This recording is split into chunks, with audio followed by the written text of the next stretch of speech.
वंदे मातरम, नमस्कार। इसके पहले हमने डिमांड फॉर मनी के बारे में बताया है। अब आज हम चर्चा करने वाले हैं वैल्यू ऑफ मनी। क्यों पढ़ने वाले हैं, क्या है? कई जगह किताबों में अगर आप देखेंगे तो इसे मनी एंड प्राइस लिखा होता है। ठीक है, मनी एंड प्राइस लिखा होता है, तो कन्फ्यूज़न नहीं होना है उसमें। मनी एंड प्राइस में मनी एंड प्राइस, तो मनी एंड प्राइस में कन्फ्यूजन किताबों में आपको इस नाम से मिलेगा, मनी एंड प्राइस। और दूसरी चीज़ है हम इसे थियोरी ऑफ वैल्यू बोलते हैं। तो थियोरी ऑफ वैल्यू में, ठीक है, ये सबसे पहला लेक्चर है, जैसे मुद्रा का परिमाण सिद्धांत, क्योंकि ये क्लासिकल थियोरी है तो यहीं से हम शुरुआत करेंगे। ठीक है, क्लासिकल थियोरी में दो अप्रोच हैं, आप जानते हैं, ट्रांजैक्शन अप्रोच और कैश बैलेंस अप्रोच, जिसे हम कैम्ब्रिज अप्रोच भी बोलते हैं। तो मुद्रा का परिमाण सिद्धांत में हम सबसे पहले ट्रांजैक्शन अप्रोच देखेंगे कि उन्होंने वैल्यू के बारे में क्या कहा है, मुद्रा के मूल्य के बारे में क्या कहा है। ठीक है, मुद्रा के मूल्य के बारे में क्या क्या है, आप इसे बोल सकते हैं थियोरी ऑफ वैल्यू के बारे में क्या, क्योंकि जितना भी सिद्धांत है ना, वो थियोरी ऑफ वैल्यू में आप जो सारी चीज़ें डिमांड ऑफ मनी में नहीं सुने हैं इन किसी भी थियोरी में, तो आप थियोरी ऑफ वैल्यू में देख सकते हैं। अगर आप ये कहें कि अगर कोई भी ऐसा थियोरी है जिसको अगर हम पूरा रूप कहाँ पे हम देख सकते हैं, तो that is theory of value. Theory of value एक निचोड़ है जहाँ से आप किसी भी सिद्धांत अर्थात मॉनेटरी सिद्धांत को आप देख सकते हैं। आगे हम बढ़ते हैं, इसके आगे हम इसको बारे में बताते हैं। अब इसके कई जैसे जो चीज़ें दिया गया है यहाँ पे, जैसे कि आप देखेंगे कि जितना यहाँ पे थियरीज लिखी गई हैं उसको हम समझा रहे हैं, आपको इसे बाद में स्क्रॉल कर देंगे, आप इसे पढ़ लीजिएगा। ठीक है, हमेशा की तरह। चलिए अभी आप निश्चिंत होकर पढ़िए, देन हम लास्ट में इसको स्क्रॉल कर देंगे। मुद्रा का परिमाण सिद्धांत क्या कहता है, इसको हम इसको हम क्वांटिटेटिव थ्योरी ऑफ मनी भी बोलते हैं। आप जानते हैं ना, क्वांटिटेटिव थ्योरी ऑफ मनी, इसी को हम हिंदी में मुद्रा का परिमाण सिद्धांत बोलते हैं। और फिर इसका जो डेफिनेशन ये है कि अगर आप मुद्रा की मात्रा में परिवर्तन करते हैं, मुद्रा की मात्रा में जैसे जैसे आप परिवर्तन करते हैं ना, तो उसकी प्राइस में उसी प्रकार अर्थात उसी क्षेत्र में जिस दर से आप परिवर्तन करते हैं ना, उसी अनुपात में और उसी दिशा में प्राइस में परिवर्तन होता है। अर्थात अगर आप मुद्रा की मात्रा में जैसे से चेंज करेंगे तो क्या होगा, वस्तु की जो प्राइस होगी ना वो बढ़ेगी या चेंज होगी। अगर जैसे चेंज होने का मतलब क्या है, परिवर्तन में बढ़ घट दोनों सकता है।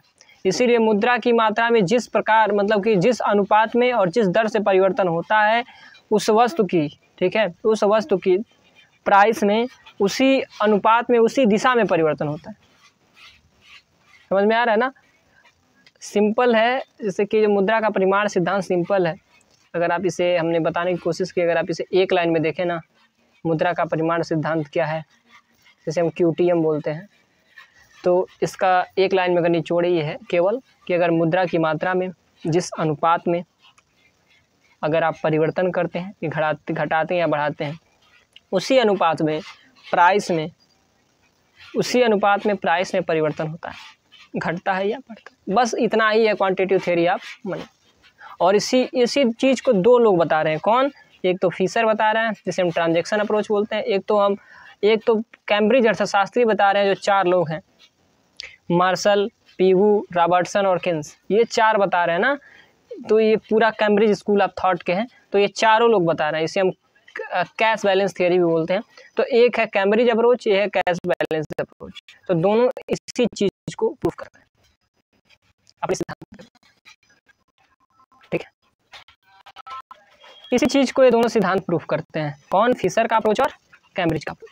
अब स्पष्ट समझ में आ रहा है ना कि मुद्रा की मात्रा में जिस अनुपात में जिस दिशा में परिवर्तन करेंगे, या तो घटाएंगे या बढ़ाएंगे, प्राइस में भी, चाहे वो किसी भी वस्तु की प्राइस हो सकती है, किसी वस्तु सेवा की प्राइस हो सकती है, उससे मतलब नहीं है, प्राइस में उसी अनुपात में उसी दिशा में परिवर्तन होगा, घटेगा या बढ़ेगा। बस एक लाइन है मुद्रा का परिमाण सिद्धांत। और इसी थियरी को, और देखिए इन्होंने दो स्टेटमेंट है, जैसे कि जो भी मुद्रा का परिमाण सिद्धांत है उसके दो स्टेटमेंट है। एक तो प्राइस में परिवर्तन होगा उसी दिशा में, उससे सबसे पहला क्या है, मुद्रा की मात्रा में जैसे जैसे बढ़ाएंगे अगर, तो प्राइस ही बढ़ेगा। अर्थात मुद्रा की मात्रा में जिस दिशा में परिवर्तन करेंगे उस दिशा में प्राइस भी परिवर्तन होगा, उसी अनुपात में परिवर्तन होगा। अगर मुद्रा की मात्रा 2 गुना बढ़ा दें तो प्राइस भी 2 गुना हो जाएगा। और दूसरा स्टेटमेंट क्या है कि मुद्रा की मात्रा और मुद्रा के मूल्य ध्यान दीजिएगा, मुद्रा की मात्रा और मुद्रा का मूल्य दोनों में विपरीत संबंध होता है, अर्थात विपरीत और प्रोपोर्शनल संबंध। अगर मुद्रा की मात्रा आप 2 गुना कर दें तो प्राइस उसकी आधी हो जाएगी। अगर प्राइस आधी हो जाए, जैसे अगर मुद्रा की मात्रा आप आधी कर दें तो प्राइस क्या हो जाए, मुद्रा का मूल्य क्या हो जाएगा, 2 गुना हो जाएगा। तो मुद्रा के मूल्य में और उसकी वैल्यू में मुद्रा की मात्रा में, यम में, और उसकी वैल्यू में अर्थात वैल्यू ऑफ मनी में यूनिवर्सली प्रोपोर्शनल अर्थात विपरीत संबंध है, अर्थात यम इज यूनिवर्सली प्रोपोर्शनल 1/Vm। ठीक, ये है। तो पहला स्टेटमेंट क्या था, money is direct proportional to price, first statement. दूसरा statement, money is universally proportional to 1/Vm, अर्थात उसकी वैल्यू के विपरीत होती है। जिस अनुपात में अगर मनी को बढ़ाएंगे ना, उसी अनुपात में विपरीत दिशा में, अर्थात उल्टा वैल्यू ऑफ मनी होगा। मनी अगर आप मुद्रा की मात्रा को बढ़ा रहे हैं तो वैल्यू क्या होगी, उसकी घटेगी। अच्छा, ये क्यों होता है? इसलिए होता है कि गुड्स एंड सर्विसेज जो आपके देश में ना वस्तुओं और सेवाओं का उत्पादन हो रहा है ना, वो स्थिर है। मान लीजिए कि साल भर में कुछ उत्पादन हुआ, लेकिन मुद्रा की मात्रा तो अनलिमिटेड है, आप कभी जितना मन करे उतना शॉर्ट टर्म में बढ़ा सकते हैं, लेकिन गुड्स एंड सर्विसेज की मात्रा को नहीं बढ़ा सकते। इसीलिए और देखिए, जो वस्तु और सेवा है ना, एग्जाम्पल दैट, चलिए हम समझा दे रहे हैं। तो 2 स्टेटमेंट सबसे पहले आप याद रखिएगा, बहुत इंपॉर्टेंट है, आप इसे लिख लीजिएगा। सबसे पहला क्या है, money direct proportional to price, and दूसरा स्टेटमेंट क्या है, money is universally proportional to his value. तो मुद्रा के मूल्य में, यहाँ पे देखिए, मुद्रा के मूल्य में और मुद्रा की मात्रा में विपरीत संबंध है, first is. Number second is, मुद्रा के मूल्य में और प्राइस में क्या है, विपरीत संबंध। That's it, okay. चलिए अब देखिए, जिस प्रकार से आखिर मुद्रा के मूल्य को हम कैसे देखेंगे, क्योंकि हम केवल मुद्रा के मूल्य को देखने के लिए हम क्या करेंगे। मान लीजिए मुद्रा, किसी भी चीज़ का मूल्य अगर आप जाने तो उसको यूनिट के हिसाब से देखा जाता है, मतलब एक के हिसाब से। एग्जाम्पल दैट कि 1 किलो आलू, 1 किलो गेहूँ, 1 किलो चावल, तो ये क्या है, यूनिट के हिसाब से होता है। 10 किलो आलू की मात्रा नहीं होती। अगर आप पूछेंगे किसी से कि आलू कितने का मिलेगा, तो आप बोलेंगे कि 1 किलो इतने रुपये का है।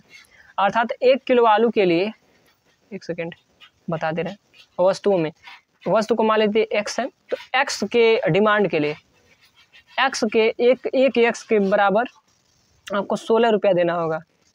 ठीक है, अर्थात इसकी प्राइस कितना है, 16। समझ में आ रहा है ना। और इसी प्रकार से मुद्रा के बारे में है। तो एक मुद्रा में, ध्यान से देखिए, नोट करिएगा इसको, ठीक है, कि वैल्यू ऑफ मनी का मतलब क्या होता है। एक मुद्रा की मात्रा में आप कितने वस्तुओं और सेवाओं को खरीद सकते हैं, that is value of money. आप इसको कोष्टक में बंद कर लीजिए, ये आएगा एग्जाम। तो एक मुद्रा की मात्रा में कितने वस्तुओं और सेवाओं को खरीद सकते हैं, that is value of money. चलिए आगे देखते हैं। अब मुद्रा के मूल्य में हमने बता दिया है, ठीक है, कि कैसा संबंध है, और फिर मुद्रा और उसके मूल्य में कैसे संबंध है, और दूसरा मुद्रा में और प्राइस में कैसा संबंध है। ये 2 चीज़ क्लियर हो गई। और ये जो दोनों स्टेटमेंट है ना, ये कौन कहता है, क्वांटिटी थ्योरी ऑफ मनी कहती है। क्वांटिटी थ्योरी ऑफ मनी करती है, और इन्हीं दोनों स्टेटमेंट को सिद्ध करने के लिए फिशर अप्रोच और कैम्ब्रिज अप्रोच हम लोग पढ़ते हैं। ये दोनों दृष्टिकोण हम पढ़ते हैं। समझ में आ रहा है ना सारी चीज़ें। नहीं समझ में आया तो कमेंट करिए भैया ये नहीं समझ में आ रहा, फिर बताया जाएगा। चलिए आगे देखते हैं। अब हम सबसे पहले लेन देन दृष्टिकोण, इसे हम ट्रांजैक्शन अप्रोच बोलते हैं। तो सबसे पहले हम ट्रांजैक्शन अप्रोच को पढ़ेंगे कि फिशर ने क्या कहा था। अब जैसा कि हम जानते हैं कि फिशर ने बहुत सा ब्रीफ में, हम तो देखिए समझा रहे हैं, और सारी चीज़ें जो लिखी होंगी ना यहाँ पे ऐसे, तो आप पढ़ लीजिएगा, ठीक है। हम बस समझा रहे हैं, इसीलिए तो PDF है ताकि आप लिख सकें। जैसे कि कमेंट आया था ना कि हम लिख नहीं पा रहे, जब हम बोर्ड पे पढ़ाते थे ना, तो हम समझा तो देते थे और वैसे भी लिखते थे। तो अगर आप उसे चाहते तो अपने ही भाषा में लिख सकते थे, लेकिन फिर भी बात ये हुआ कि कमेंट्स आया कि आप बढ़िया से लिख नहीं पा रहे इसको, तो इसलिए हम सोच रहे हैं तब ऐसे ही पढ़ाएं, ताकि अब आपको बढ़िया मटेरियल मिल जाएगा लिखने के लिए। चलिए अब लेन देन दृष्टिकोण या ट्रांजैक्शन अप्रोच, इसे हम ट्रांजैक्शन अप्रोच कहते हैं, ठीक है। 1 सेकेंड, ये वाला है ट्रांजैक्शन अप्रोच। अब इसमें ट्रांजैक्शन अप्रोच में 2 चीज़ें कही गई हैं। कौन सा, एक तो P into T equal to M upon भी। ये इसका क्या मतलब है यहाँ से हम देखेंगे। क्यों? क्योंकि हमें जानना है ना, मुद्रा का मूल्य हमें देखना है स्पष्ट रूप से, क्योंकि हम थ्योरी ऑफ वैल्यू पढ़ रहे हैं। तो मुद्रा का मूल्य हमें देखना है, तो इसे हम देखते हैं कि ट्रांजैक्शन अप्रोच में कीमत के बारे में, कीमत मतलब वही तो मूल्य हुआ, कीमत ही तो मूल्य है। तो कीमत के बारे में या मूल्य के बारे में क्या कही गई है, तो उसको जानने के लिए हमें क्या पढ़ना होगा, हमें ये पढ़ना होगा कि कीमत को कौन प्रभावित कर रहा है। जैसे ही हम पता चल जाएगा कि कीमत को कौन प्रभावित कर रहा है, फिर हम जान जाएंगे कि प्राइस में परिवर्तन कैसे हो रहा है। समझ में आ रहा है ना? तो हमें पहले जानना है, जैसे हमें थ्योरी ऑफ वैल्यू पढ़ना है, तो थ्योरी ऑफ वैल्यू में तब हम जानेंगे कि मूल्य प्रभावित किसको करता है। एग्जाम आप समझ रहे हैं ना? अभी हम इसको प्रूफ करके दिखाएंगे। अब मान लीजिए कि दो चीज़ें हैं इसमें कही गई है ट्रांजैक्शन अप्रोच में। सबसे पहला ये है कि P T equal to M V, ठीक है, ध्यान से देखिएगा इसमें disturb. P T equal to M V, P T क्या है, पी क्या है, प्राइस है, टी क्या है, वह गुड्स और सर्विसेज है, वस्तु और सेवाओं की मात्रा जो ट्रांजैक्शन में उपयोग हो रहा है, मतलब जिनकी विनिमय किया जा रहा है। देश में कितनी गुड्स और सर्विसेज हैं उनका ट्रांजैक्शन किया जा रहा है। जैसे मान लीजिए कि 10 कुंटल, हम एग्जाम्पल के लिए देखिए, एग्जाम्पल कैसे, एक मान लीजिए कि ए देश है, देश ए मान लीजिए अपना प्यारा भारत है। अब इसमें मान लीजिए कि एक्स का उत्पादन कोई वस्तु है जिसका 20 उत्पादन हो रहा है, और वाई है इसका 30 उत्पादन हो रहा है, तो कितना उत्पादन होगा कुल 50। लेकिन केवल हम उसी उत्पादन को जोड़ेंगे ट्रांजैक्शन में काम आ रहा है, जो जिसका लोग लेन देन कर रहे हैं। मान लीजिए ये सेवा है और ये वस्तु है, एक्स वस्तु है, वाई सेवा है, ठीक है। अब मान लीजिए से इसमें से 10 स्टोर कर लिया गया है और इसमें से 5 स्टोर कर लिया जाए, तो 15 स्टोर कर लिया गया है, तो कितना बचा, 35 बचा। 15 तो स्टोर कर लिया गया है ना, वस्तु और सेवा कुल मिला जुला के, तो केवल ट्रांजैक्शन किसका हो रहा है, 35 हो रहा है। तो 35 का ही हम देखेंगे, तो ट्रांजैक्शन कितने का हो रहा है, 35 का। समझ रहे हैं ना?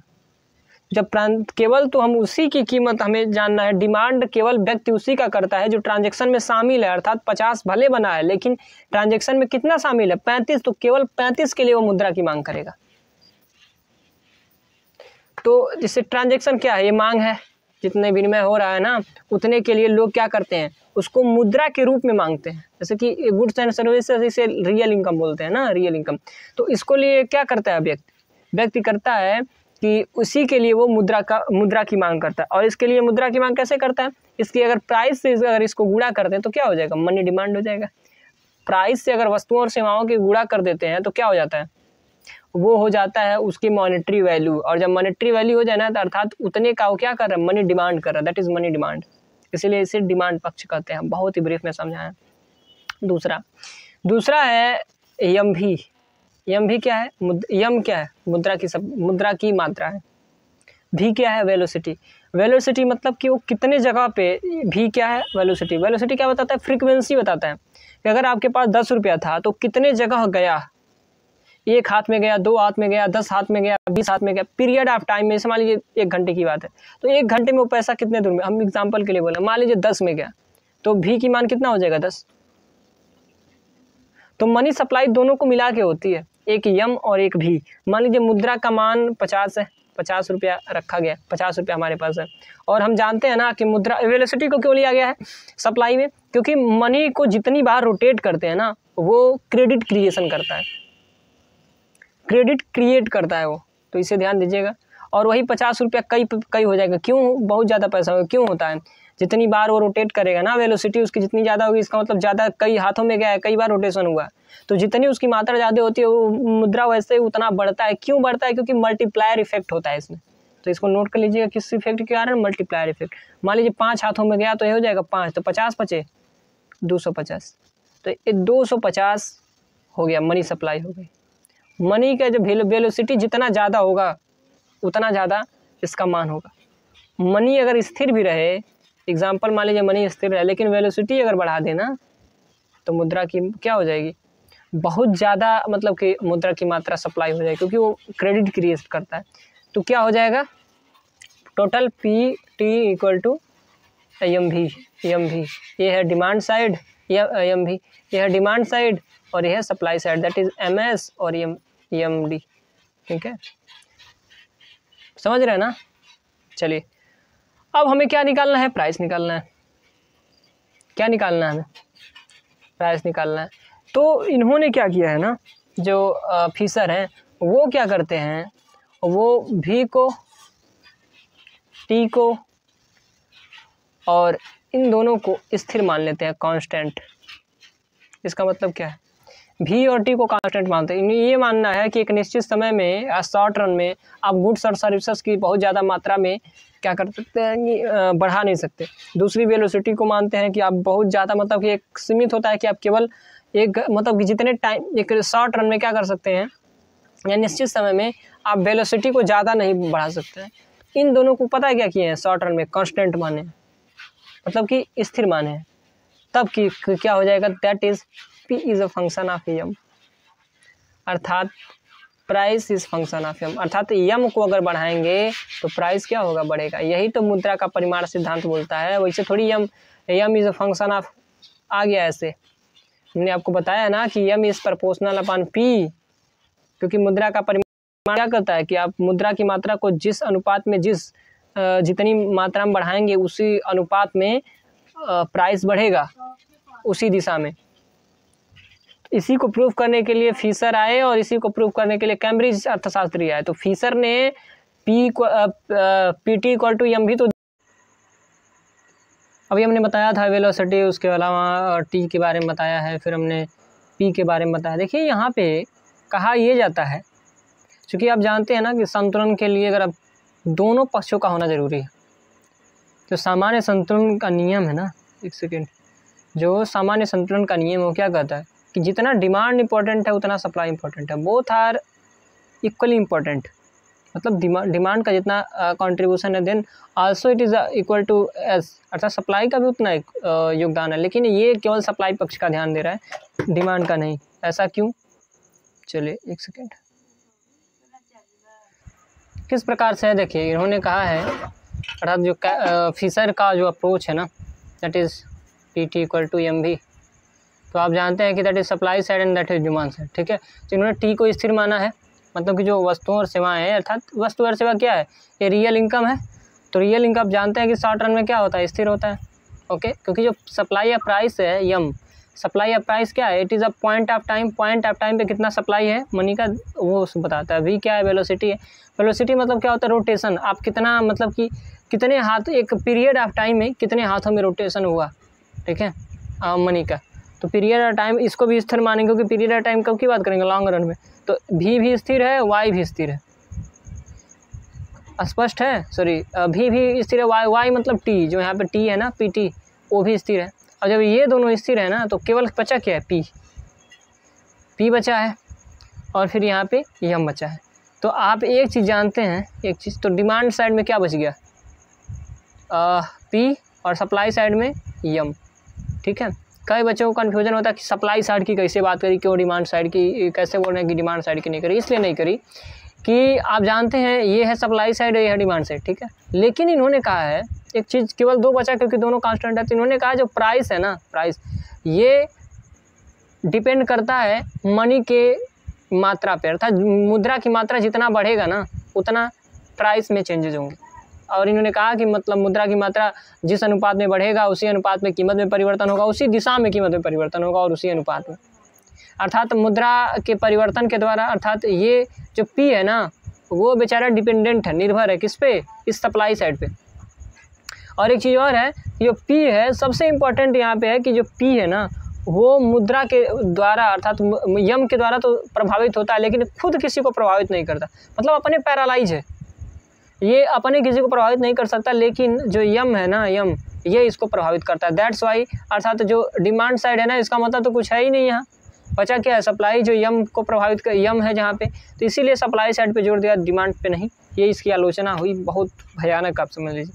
तो यही है कि पी इक्वल टू यम, अर्थात P is a function of M. इसका हम बोल सकते हैं कि P is a function of M. और आप एक चीज़ और जानते हैं, क्या जानते हैं, यहाँ पे देखिए जिसको हमने लिखाया है, ये क्या है कि जब डेल्टा यम अगर यम में परिवर्तन करेंगे तो क्या होगा, पी में परिवर्तन होगा, पी में परिवर्तन होगा, तुरंत वैल्यू ऑफ मनी में परिवर्तन होगा।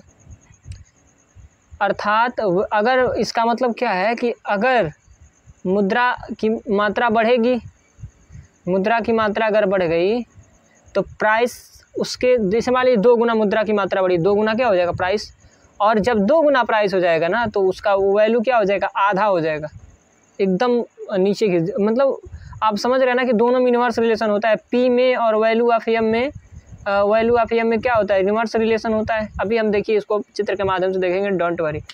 अब यहाँ पे आप समझ रहे हैं ना, ये हमने सब बता दिया है क्या है आउट। हाँ एक चीज़ और है जो यहाँ पे लिखा गया है यहाँ पे कि PT इक्वल टू एम भी है, तो आप जानते हैं डिमांड इक्वल टू सॉरी, लेकिन यहाँ पे ये आउटसाइड मनी की बात किया गया, ठीक है। तो ये वेरी इंपॉर्टेंट है, आउटसाइड मनी। इसमें जो PDF में लिखा गया है ना, ध्यान दीजिएगा, इसको आपको नहीं लिखना है, ये वाला जो लिखा गया है PDF में, तो यहाँ पे आउटसाइड मनी ये तो सही है, लेकिन आउटसाइड मनी पता है क्या होता है, जो गवर्नमेंट द्वारा रिलीज किया जाता है, गवर्नमेंट द्वारा जारी किया जाता है। इसीलिए जो ये वाली चीज़ है ना कि क्रेडिट मनी, क्योंकि भी बन, ये वाला जो है क्रेडिट मनी, ये नहीं है, ये गलत है। बस आप इतना समझ लीजिए कि ये किससे रिलेटेड है, यहाँ पे जब बात की गई है ना PT इक्वल टू एम भी कि यहाँ पे आउटसाइड मनी लिया गया। आउटसाइड मनी क्या होता है, हमने इसके पहले जो सबसे पहले डेफिनेशन ऑफ मनी बताया था उसमें बताया कि आउटसाइड मनी वह होती है जिसको गवर्नमेंट रिलीज करती है, जो क्रेडिट क्रिएशन नहीं करती, मतलब कि सॉरी वो क्या होता है, मतलब कि वो गवर्नमेंट मतलब जारी करती है उस मतलब कि वो क्रेडिट के द्वारा नहीं आई होती, उसे रियली क्या होता है गवर्नमेंट जारी करते हैं, दैट इज़ आउटसाइड मनी। और जो आप समझ रहे हैं ना इनसाइड मनी क्या होता है, इनसाइड मनी वो होता है जब जो फाइनेंशियल इंस्टीट्यूशन है, बैंक वगैरह है, उससे लोन देते हैं और फिर पैसा कमाते हैं, तब जाके वो क्या है इनसाइड मनी। वह पैसा जो पैसा कमाती है, मतलब कि पैसा मतलब कि रोटेशन करने से आता है, साख के द्वारा आता है कि बैंक ने कर्ज दिया और फिर पैसा अर्जित हुआ, दैट इज़ इनसाइड मनी। लेकिन जो गवर्नमेंट ने रिलीज किया, पैसा जारी किया, वो क्या है आउटसाइड मनी, अर्थात वो क्या है, वो है गवर्नमेंट द्वारा जारी किया गया मुद्रा।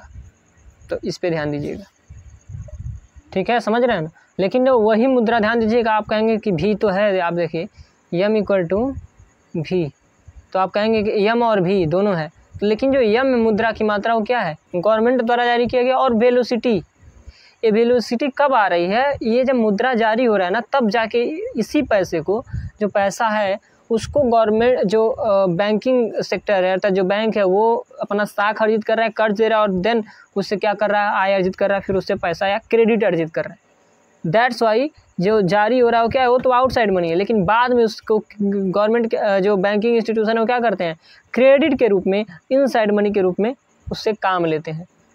तो आप ये समझिएगा यम अपान भी है, यम इंटू भी है, तो इसको आप ज़रूर ध्यान दीजिएगा, ठीक है। यम क्या है, ये आउटसाइड मनी की बात की गई है, यहाँ पे आउटसाइड मनी की बात की गई है बार बार, क्योंकि ये क्वेश्चन आ सकता है। और आप भी कहेंगे, अर्थात जब वो रोटेशन होने लगेगी ना, तो क्या करेगी, क्रेडिट मनी को अर्जित करेगी। जब क्रेडिट मनी आएगा ना, तो वो क्या करेगा, हमने इसीलिए बताया कि यहाँ पे गलत है, ये वाला पोर्शन गलत है, आप इस पर ध्यान मत दीजिएगा, केवल आउटसाइड मनी इस पर इसको लिखिएगा, ठीक है। जब क्रेडिट अर्जित करेगी गवर्नमेंट, बैंकिंग इंस्टीट्यूशन, तब जाके वो इनसाइड मनी होगा, और वही जो क्रेडिट वाला मनी होगा फिर जाके रोटेट होके पैसा देगा। तो आप इसमें डिस्टर्बेंस ना होइएगा, ठीक है। अब P इक्वल टू, देखिए जब ऐसे फार्मूला है ना, तो आप P को यहीं पे रख दीजिए, T को इधर भेज दीजिएगा, तो फिर ये वाला फार्मूला बन जाएगा। तो प्राइस का फार्मूला निकल जाएगा ऐसे फुल। अब देखिए इसका एजम्पशन है कुछ, इसको ध्यान दीजिए, फुल एम्प्लॉयमेंट का है, velocity of money is constant, वही जो बताया, ट्रांजिशन ऑफ गुड्स और मात्रा सब स्थिर है, V एंड T कांस्टेंट ही है, बस वही है, P is function of P, हमने सब बता दिया आपको लगभग, इससे रिलेटेड है सब कुछ, आप पढ़ लीजिएगा। मुद्रा की मात्रा तथा कीमत में परिवर्तन उस दिशा में तथा उसी अनुपात में होगा, P function of M, positive relation, value of money में नेगेटिव रिलेशन है। और फिर उन्होंने संशोधित, फिर बाद में क्या किया ना, इनको संशोधित किया, दोबारा जब इन्होंने अपने थियोरी को एक बार रिवीजन किया और फिर उसको संशोधन किया, और इन्होंने क्या किया कि आउटसाइड मनी जो हमारे पास इनसाइड मनी थी, यहाँ पे जो आउटसाइड मनी थी, और उसके साथ साथ इन्होंने क्रेडिट मनी को भी जोड़ लिया, इनसाइड मनी, तो दोनों को जोड़ के एक साइड कंबाइन दिया, ठीक है। तो अब आउटसाइड मनी या लीगल मनी, यमोन आउटसाइड मनी का देखिए क्वांटिटी ऑफ लीगल मनी, जिसे हम यमोन बोलते हैं, ठीक है, अर्थात जिसे गवर्नमेंट रिलीज करती है, आउटसाइड मनी को हम लीगल मनी बोलते हैं।